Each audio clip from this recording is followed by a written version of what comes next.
ನಮಸ್ಕಾರ ಸ್ನೇಹಿತರೆ, ಎಲ್ಲರಿಗೂ ಮಕರ ಸಂಕ್ರಾಂತಿಯ ಶುಭಾಶಯಗಳನ್ನು ಹೇಳುತ್ತಾ ಈ ವಿಡಿಯೋದಲ್ಲಿ ಮಕರ ಸಂಕ್ರಾಂತಿಯ ಬಗ್ಗೆ ಮಾಹಿತಿಯನ್ನು ತಿಳಿಸಿಕೊಡಲಿದ್ದೇವೆ. ನೀವೇನಾದರೂ ಇನ್ನೂ ಕೂಡ ನಮ್ಮ ಚಾನಲ್ಗೆ ಸಬ್ಸ್ಕ್ರೈಬ್ ಆಗಿಲ್ಲ ಅಂದರೆ ದಯವಿಟ್ಟು ಕೆಳಗೆ ಕಾಣುವಂಥ ಸಬ್ಸ್ಕ್ರೈಬ್ ಬಟನ್ನ ಪ್ರೆಸ್ ಮಾಡಿ, ಹಾಗೆ ಈ ವಿಡಿಯೋನ ಲೈಕ್ ಮಾಡಿ, ಶೇರ್ ಮಾಡಿ. ಸಂಕ್ರಾಂತಿಯನ್ನು ಧಾರ್ಮಿಕ ತತ್ವಗಳಿಂದ ಸ್ವತಂತ್ರವಾಗಿ ಆಚರಿಸಲಾಗುತ್ತದೆಯಾದರೂ ವೇದಾಂಗ ಜ್ಯೋತಿಷ್ಯ ಶಾಸ್ತ್ರದ ತಳಹದಿ ಹೊಂದಿರುವುದರಿಂದ ಮುಖ್ಯವಾಗಿ ಹಿಂದೂ ಧರ್ಮದವರಿಂದ ಆಚರಿಸಲ್ಪಡುವ ಹಬ್ಬವಾಗಿದೆ. ವೈಜ್ಞಾನಿಕ ರೀತಿಯಲ್ಲಿ ನೋಡಿದಾಗ ಸಂಕ್ರಾಂತಿಯ ಸಮಯದಲ್ಲಿ ಚಳಿ ಹೆಚ್ಚು ಇರುತ್ತದೆ. ಎಳ್ಳು ಸೇವನೆಯಿಂದ ದೇಹದ ಉಷ್ಣತೆ ಹೆಚ್ಚು ಆಗುತ್ತದೆ ಹಾಗೂ ಚರ್ಮದ ಕಾಂತಿಯೂ ಕೂಡ ಹೆಚ್ಚುತ್ತದೆ. ಈ ಹಬ್ಬವು ಅತ್ಯಂತ ಪ್ರಾಚೀನ ಕಾಲದಿಂದಲೂ ಆಚರಿಸಿಕೊಂಡು ಬಂದಿರುವ ಹಬ್ಬವಾಗಿದೆ. ಜಾನಪದ ಗೀತೆಯಲ್ಲೂ ಸಂಕ್ರಾಂತಿಯ ಬಗ್ಗೆ ಹಲವಾರು ಉಲ್ಲೇಖಗಳಿವೆ. ಶಿವ ಮತ್ತು ಪಾರ್ವತಿಯರು ಈ ಸಮಯದಲ್ಲಿ ಲೋಕ ಸಂಚಾರವನ್ನು ಪ್ರಾರಂಭಿಸುತ್ತಾರೆ. ಈ ಸಂಕ್ರಮಣದ ಕಾಲದ ಗೋಧೂಳಿ ಲಗ್ನಕ್ಕಿಂತ ಹೆಚ್ಚು ಸಮಯ ಈ ಭೂಲೋಕದಲ್ಲಿರುತ್ತಾರೆ ಎಂದು ಪುರಾಣದಲ್ಲಿ ಇದೆ. ಈ ಪುಣ್ಯ ದಿನಗಳಲ್ಲಿ ಹಲವಾರು ದೇವತೆಗಳಿಗೆ ಶಾಪ ವಿಮೋಚನೆ ಉಂಟಾಗುತ್ತದೆ. ಕರ್ನಾಟಕದಲ್ಲಿ ಸಂಕ್ರಾಂತಿಗೆ ಸಂಬಂಧಪಟ್ಟ ಆಚರಣೆಗಳಲ್ಲಿ ಮುಖ್ಯವಾಗಿ ಕಂಡುಬರುವುದು ಎಳ್ಳು.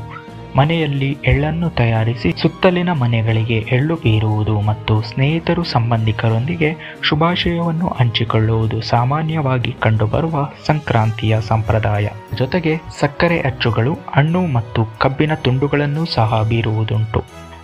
ಒಂದು ವರ್ಷದಲ್ಲಿ 12 ಮಾಸಗಳು, ಅವುಗಳನ್ನು 2 ಭಾಗ ಮಾಡಿರುವುದುಂಟು: ಉತ್ತರಾಯಣ ಹಾಗೂ ದಕ್ಷಿಣಾಯಣ.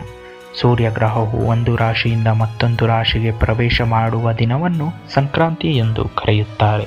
ಸೂರ್ಯಗ್ರಹವು ಒಂದು ರಾಶಿಯಲ್ಲಿ 1 ತಿಂಗಳ ಕಾಲ ಇರುತ್ತಾನೆ. ಸೂರ್ಯ ಧನಸ್ಸು ರಾಶಿಯಿಂದ ಮಕರ ರಾಶಿಗೆ ಸೇರುವ ಸಮಯವನ್ನು ಮಕರ ಸಂಕ್ರಾಂತಿ ಎನ್ನುತ್ತಾರೆ.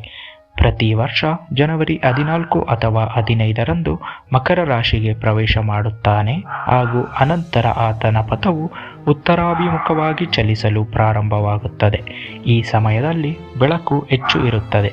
6 ತಿಂಗಳ ಕಾಲ ಉತ್ತರಾಯಣ, ನಂತರ ಅಂದರೆ ಜೂನ್ 15ರ ನಂತರ ದಕ್ಷಿಣಾಯನ ಪ್ರಾರಂಭ ಆಗುತ್ತದೆ. ಸಾಮಾನ್ಯವಾಗಿ ಪುಷ್ಯ ಮಾಸದಲ್ಲಿ ಬರುವ ಮಕರ ಸಂಕ್ರಾಂತಿಯನ್ನು ಉತ್ತರಾಯಣ ಪುಣ್ಯಕಾಲವೆಂದು ಕರೆಯುತ್ತಾರೆ. ಕೇವಲ ಬದುಕುವುದಕ್ಕೆ ಮಾತ್ರವಲ್ಲ, ಸಾಯುವುದಕ್ಕೂ ಉತ್ತರಾಯಣ ಪುಣ್ಯಕಾಲ ಶ್ರೇಷ್ಠವೆಂದು ಹೇಳಲಾಗಿದೆ. ಅದಕ್ಕಾಗಿಯೇ ಪಿತಾಮಹ ಭೀಷ್ಮರು ದೇಹ ತ್ಯಜಿಸಲು ಉತ್ತರಾಯಣದ ಕಾಲದವರೆಗೂ ಶರಶಣ್ಯೆಯಲ್ಲಿ ಹರಿಸ್ಮರಣೆ ಮಾಡುತ್ತಾ ಕಾದಿದ್ದರು. ಉತ್ತರಾಯಣ ದೇವತೆಗಳ ಕಾಲ, ದಕ್ಷಿಣಾಯನ ಪಿತೃಗಳ ಕಾಲವಾಗಿರುತ್ತದೆ. ಆದ್ದರಿಂದ ಯಜ್ಞ ಯಾಗಾದಿಗಳಿಗೆ, ಸಮಸ್ತ ದೇವತಾ ಕಾರ್ಯ ಶುಭ ಕಾರ್ಯಗಳಿಗೆ ಉತ್ತರಾಯಣ ಕಾಲ ಶ್ರೇಷ್ಠವಾಗಿದೆ. ಈ ಸಂಕ್ರಾಂತಿಯ ಸಮಯದಲ್ಲಿ ಎಲ್ಲರಿಗೂ ಶುಭ ತರಲಿ ಎಂದು ಕೇಳಿಕೊಳ್ಳುತ್ತಾ ಈ ವಿಡಿಯೋವನ್ನು ಇಲ್ಲಿಗೆ ಮುಗಿಸುತ್ತಿದ್ದೇವೆ.